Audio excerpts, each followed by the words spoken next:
বন্ধুরা চলে এলাম তালসারি।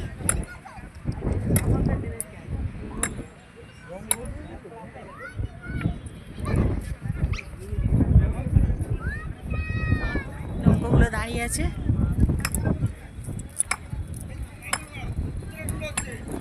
এদের মতো চালাক বোধ আর কিছু হয় না।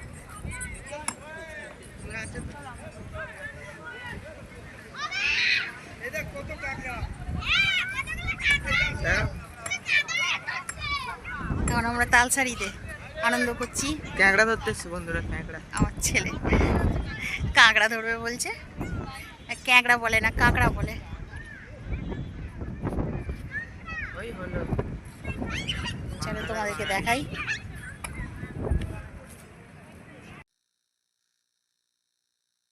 বন্ধুরা কি বলবো, কাঁকড়াগুলো এতই চালাক যে গর্তে ঢুকে যাচ্ছে। তোমাদের দেখাবার কোনো সুযোগই পাচ্ছি না। একটা তো দেহত্যাগই করে বসে আছে।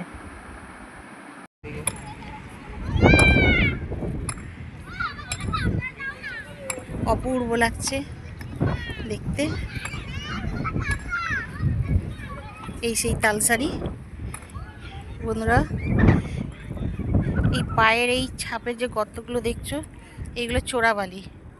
এইগুলোকে একটু ভয় পেতে হয়, কারণ যদি জল চলে আসে তাহলে এতে ডুবে যাওয়ার চান্সটা বেশি থাকে।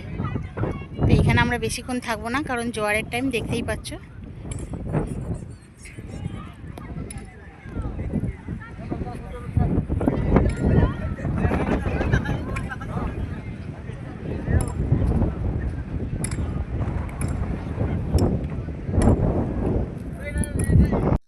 কি বলবো বন্ধুরা, এত সুন্দর পরিবেশ দেখে যেন মনে হচ্ছে দু হাতের আগলে রাখি নিজের মধ্যে, দু হাত দিয়ে যেন চেপে ধরে রাখি, এখান থেকে যেন ফিরতে না হয়।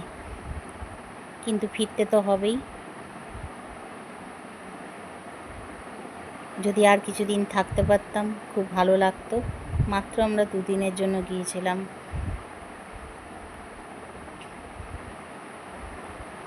খালি মনে হচ্ছিলো সেই ছেলেবেলায় ফিরে গেছি।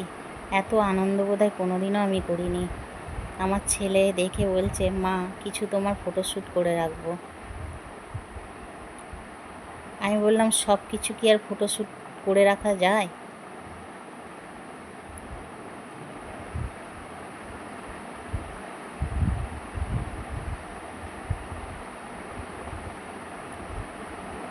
অনেকগুলো ভিডিও বানালাম।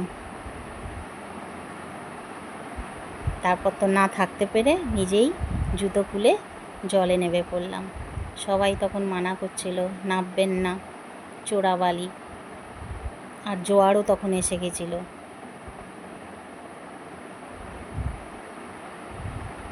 তাও একটু পাটাকে ভিজিয়ে নিলাম।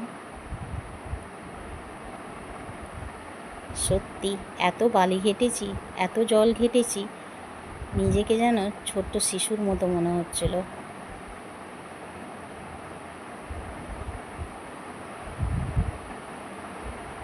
যাক, কিছুটা সময় সেই শিশুবেলাটাই ফিরে গেছি, এটাই অনেক। আমরা তো প্রায় ভুলতেই বসে গেছি যে আমরাও একদিন ছোট ছিলাম।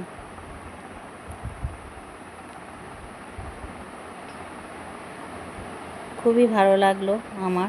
তোমাদের যদি আমার ভিডিওগুলো ভালো লেগে থাকে তাহলে like, comment, share and subscribe করে আমার পাশে থেকো আর আমাকে সাপোর্ট করে যাও। টাটা বন্ধুরা।